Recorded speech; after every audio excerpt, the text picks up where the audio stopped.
Good evening. It's the Select Board meeting for May 28th, 2019. Let's start with any announcements or updates from the Select Board. I had the pleasure of representing this board at the town's Memorial Day celebration or event yesterday.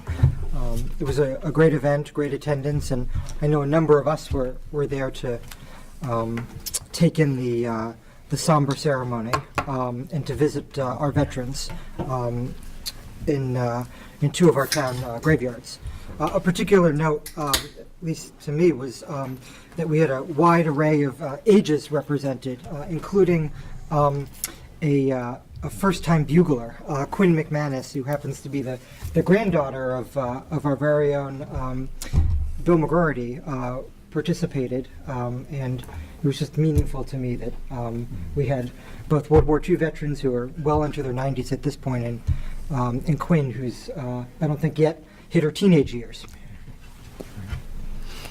Yeah, I'd like to add that we were given a unique opportunity. Many funerals and other events, when taps is scheduled to be played, is played by a bugle that uses recorded music. We were given the opportunity to hear an actual playing of taps on a trumpet, but still something that's very special given the dearth of bugle players that we're facing in this country now. So I think that was an extra special part of the event. I want to mention again that tomorrow morning is the commemoration of the 50th year anniversary of the opening of the JFK home site by the National Park Service, and they're combining it with the annual essay contest, third graders at the Coolidge Corner School. So it's always a great event, and this year it's going to be more special because of this 50th anniversary. So the public is invited. It's on Beale Street from 10 a.m. to noon. And let's hope that it doesn't rain, although there will be a tent. Okay. Any other announcements? I'll bring up a couple that are happening this weekend, something to look forward to. This Saturday, June 1st, there will be the 41st Annual Coolidge Corner Arts Festival, taking it to the streets. And it will feature food from 5 different food trucks, opportunity to shop the work of 75-plus artists and makers, an array of mediums. It's going to be at the Babcock Street parking lot between John Street and Harvard Street in Coolidge Corner. And that's from 11 a.m. to 6 p.m. this Saturday. And another event taking place on Sunday, which is the painting of the Brookline Pride Crosswalk, which will be right outside of town meeting. This is being hosted by the Office of Diversity, Inclusion, and Community Relations in partnership with the Transportation Department. It's going to be this Sunday, June 2nd from 12 to 3 p.m. Great opportunity to paint this Pride, very colorful sidewalk that'll be out there. There's going to be refreshments and music and a real community event, so I hope folks come out for that too. I'll be there. Right. So that's outside of Town Hall. That's right. On Washington Street. So, any public comments? No? Aaron? Okay. So, question of approving the following appropriation transfer within the DPW Parks and Open Space Division from Conservation and Muddy River Maintenance Fund to Conservation Capital Equipment, and from Parks Water to Parks Capital Equipment. First one is $20,000. Second one is $18,625. Aaron. Good evening, Erin Valentine, Director of Parks and Open Space. I'm requesting a transfer from 2 different funds into a equipment account. It's a really unique opportunity that we have, and what we're looking to do is purchase 2 large format, zero emission pieces of landscaping equipment.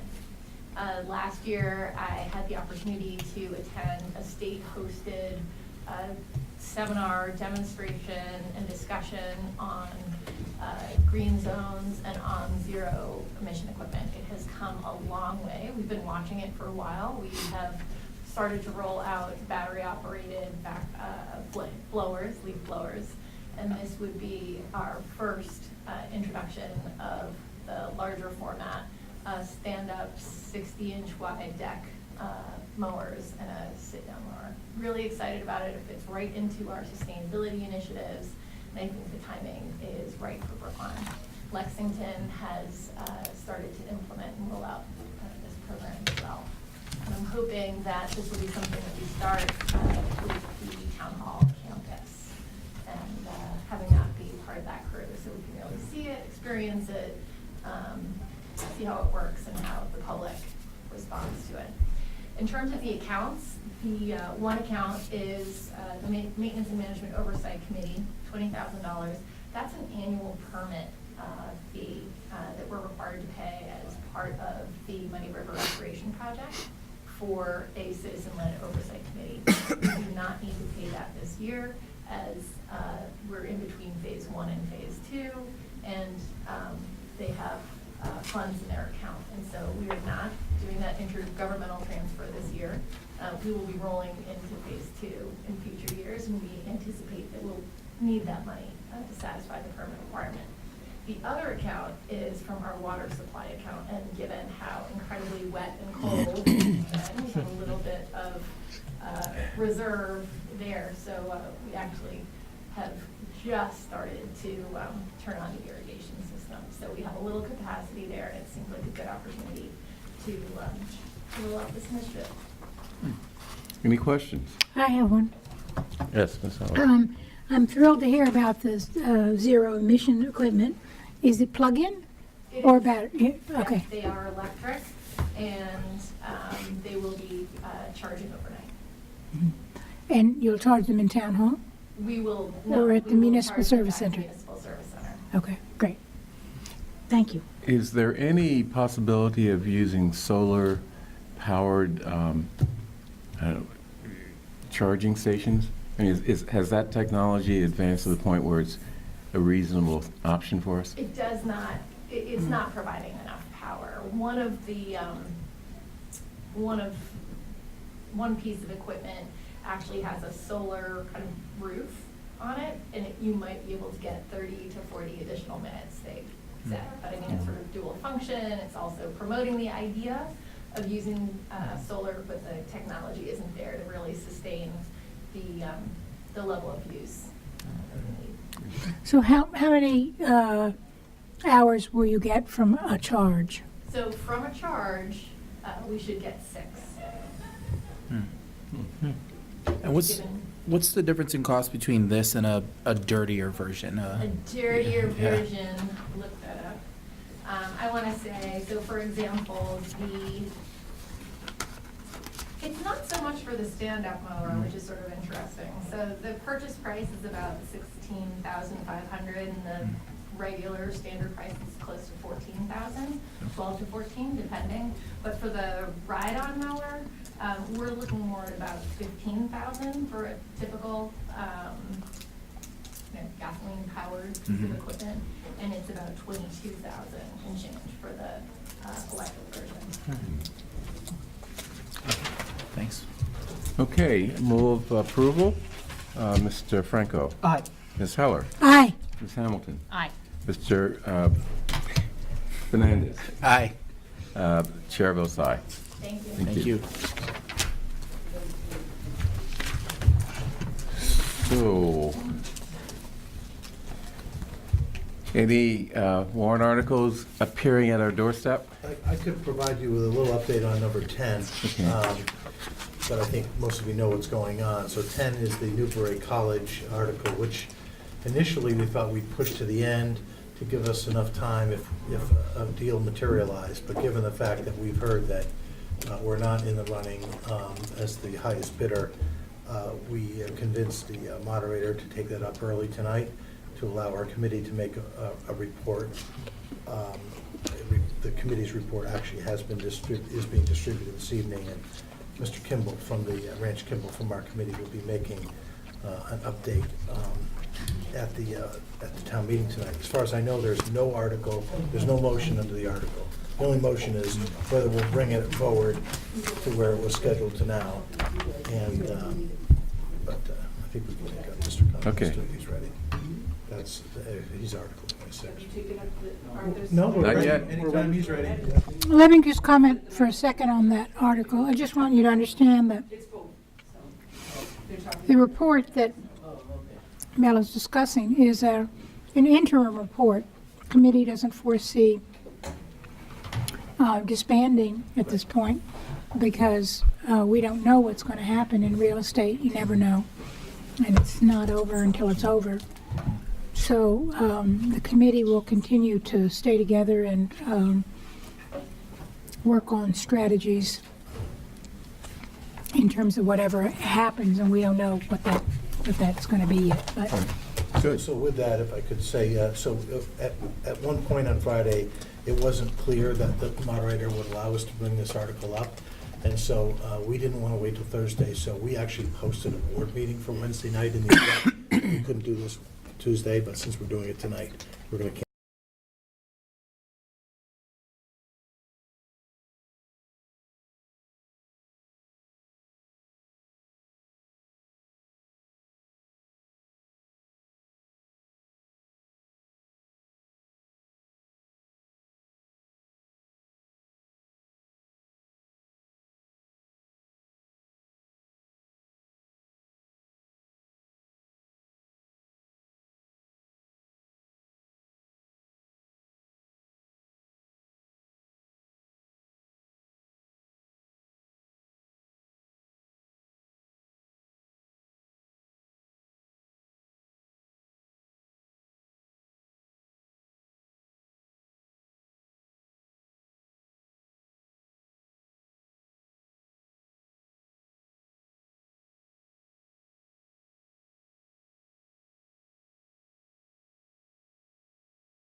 $150,000 that's being proposed for the consultant group that'll be chosen by the Diversity Commission.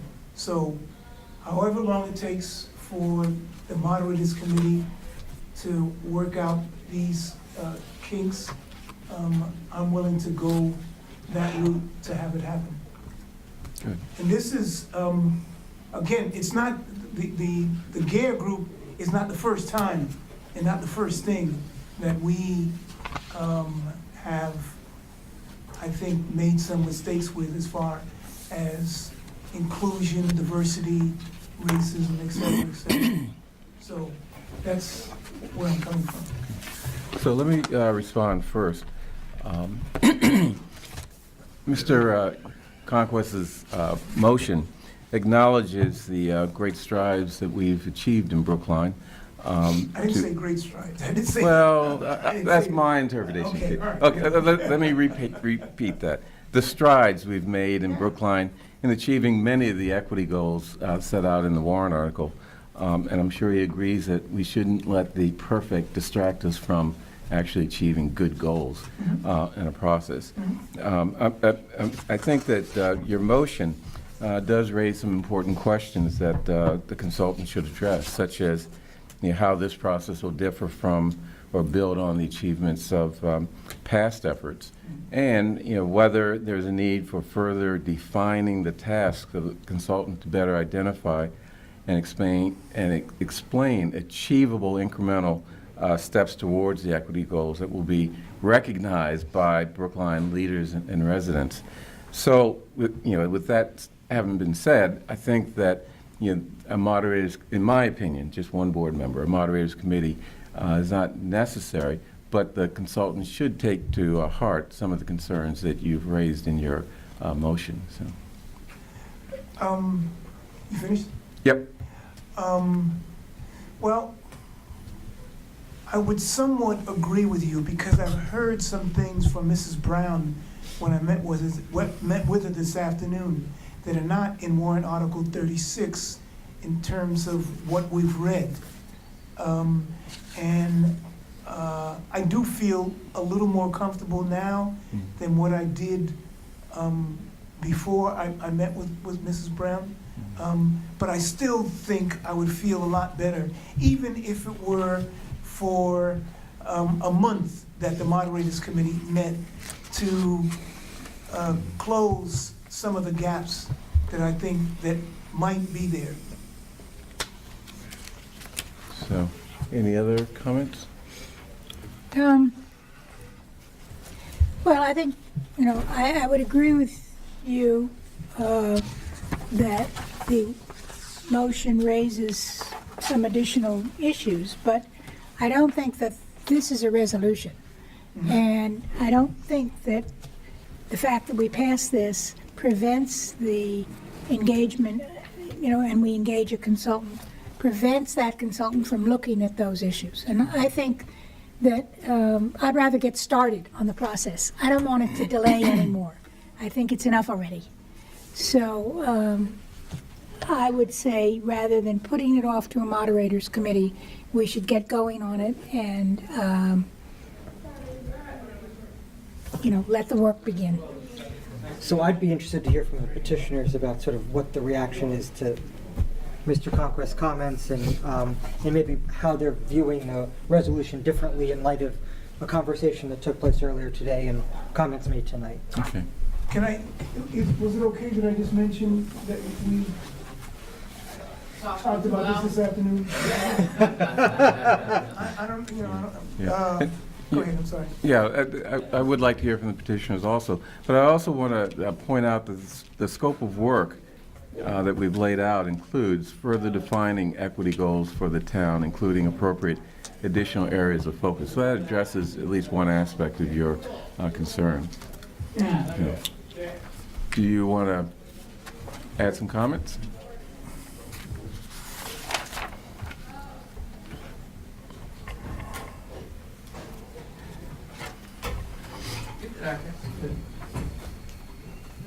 My name is Deborah Brown. Brookline resident, newly elected town meeting member.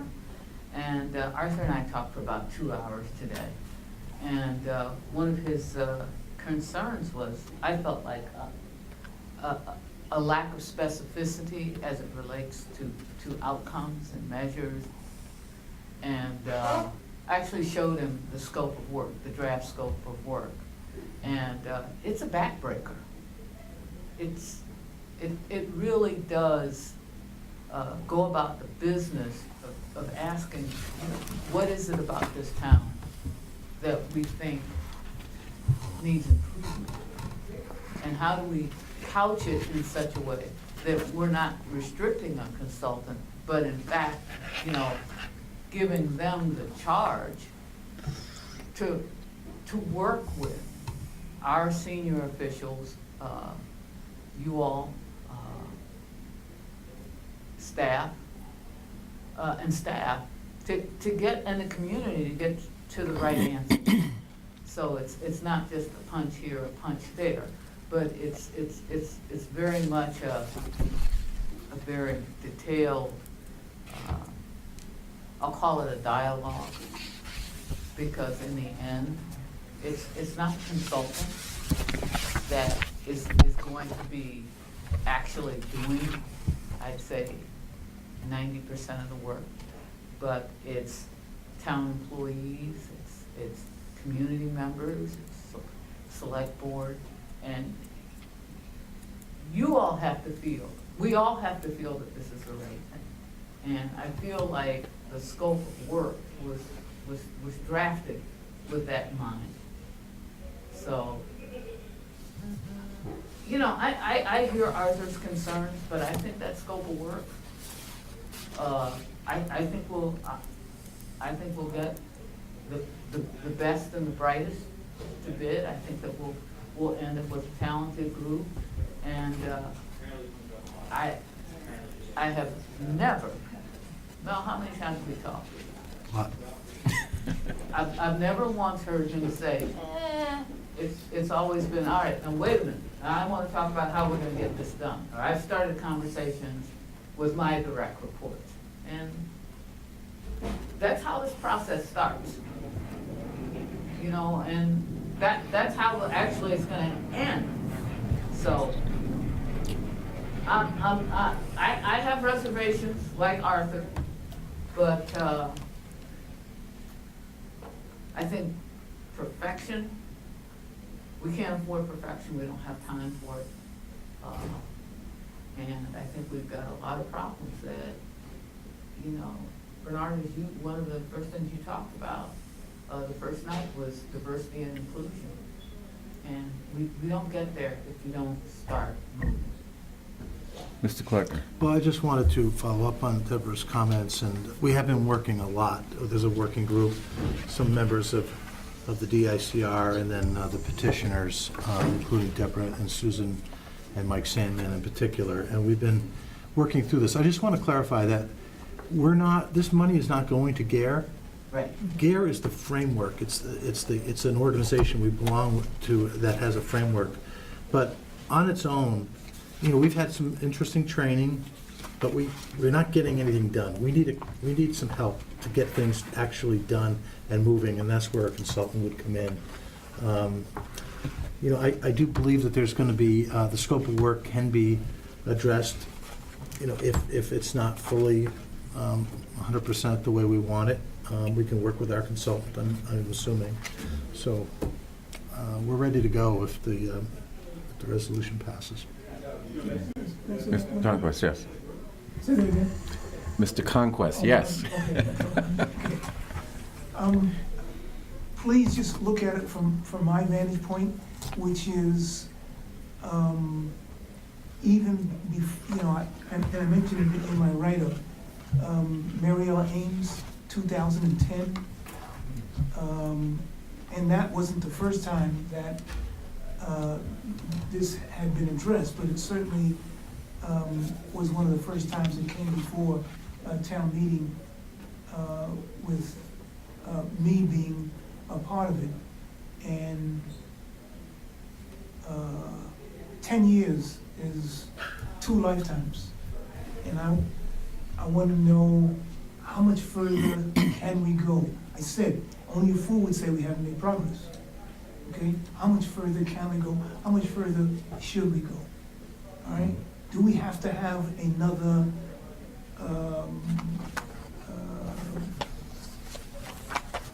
Mims, Dr. Mims at the high school, which I thought was horrible? Okay? A horrible experience for the town as well as for Dr. Mims. We don't need that. Do we need another Kirk Frazier in the traffic engineering department? I don't think we need that. Let's move forward and really make this a community that will make a difference for anybody who comes along who's qualified. That's all I'm Okay. saying. Give everybody a chance. Any other comments? Sure. I think that the concerns that Mr. Conquest brings up are all very valid. I think it's important that we, that the sort of the rollout here of this, the making sure that the money is spent very wisely, who the consultants we work with, these are all very important concerns, and also what it is that they're looking at, what they're not looking at in a town as varied as ours will be really important too. So I think the concerns are all correct. I think that also that the solution is where I part ways, and I don't know that a moderators committee is the right place for this. I'm imagining one being put together right now, and who would be on it, and what they would talk about. I think that the right move is to pass this warrant article, and then to gather people in the community through the Diversity Commission, work with various racial justice groups in Brookline, and involve them in the process as well, and then for the select board to be a really active participant in this process along with the town administrator. Okay. That's actually what the scope of work says. What Raul said should happen is exactly what's in the scope. Okay, so we voted favorable action on the warrant article as amended by the advisory committee on April 23rd.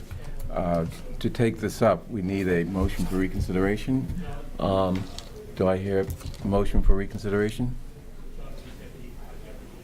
I'll move reconsideration, just so we can have a clean vote and Okay. report to town meeting. Okay. Do I need a second? Probably not. Okay. All in favor of reconsideration? Mr. Franco? No. Ms. Heller? No. Ms. Hamilton? No. Ms. Fernandez? Nope. Board votes no. So, thank you, Mr. Conquest. We appreciate the information that you provided, and I'm sure the consultant will take into consideration your comments. Thank you. Thank you. They're ready for you now. Okay.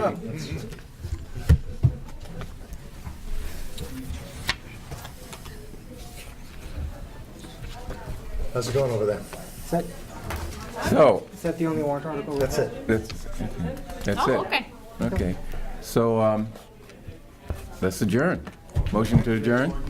Pardon me?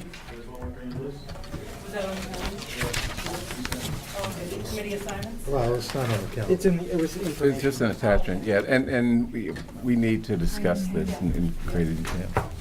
Do you guys It's just a committee. want to continue this meeting until Thursday for any reason? All right, so we won't plan on meeting in advance of the town meeting on Thursday night then. So should we just continue the meeting to be on the safe side in case something comes Yeah, up? I mean, Because we can't post something before. Newberry, for example. Yeah, if case any other articles. Okay, Yeah. so we'll just adjourn until Thursday evening at 6 p.m. Okay. And if we finish tonight, everything, you can adjourn at the table before you leave. You're very optimistic. Holding our hope. Okay, so we are adjourned until Thursday, 6 p.m.